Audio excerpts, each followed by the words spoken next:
بسم اللہ الرحمن الرحیم.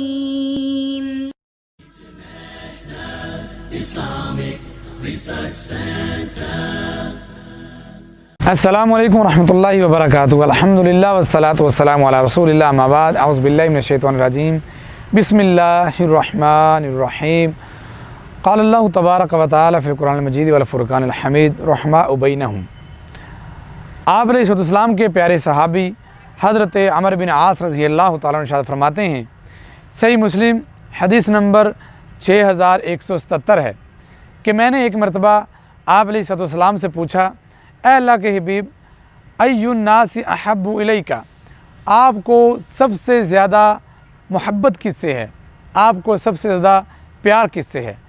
تو حضرت عمر بن عاص فرماتے ہیں، آپ علیہ السلام نے ارشاد فرمایا، عائشہ تو، مجھے سب سے زیادہ پیار حضرت سیدہ کائنات ام المومنین صدیقہ طیبہ طاہرہ فقیہہ عالمہ حضرت عائشہ رضی اللہ تعالیٰ عنہا سے. فرماتے ہیں، میں نے آپ سے پھر سوال کیا کہ من الرجال، میں آپ سے پوچھنا چاہتا ہوں کہ مردوں میں سے آپ کو سب سے زیادہ محبت کس سے ہے؟ آپ کو سب سے زیادہ پیار کس سے ہے؟ فرماتے ہیں کہ آپ علیہ السلام نے آگے سے جواب دیا، ارشاد فرمایا. آپ فرماتے ہیں، ابوہا، حضرت عائشہ کے باپ یعنی کہ حضرت ابو بکر صدیق رضی اللہ تعالیٰ عنہ سے مجھے سب سے زیادہ پیار ہے. میں نے پھر پوچھا، ثم ایون، پھر صدیق کے بعد آپ کو سب سے زیادہ پیار کس سے ہے؟ تو آپ نے فرمایا، عمر، مجھے پھر صدیق کے بعد حضرت عمر فاروق رضی اللہ تعالیٰ عنہ سے محبت اور پیار ہے.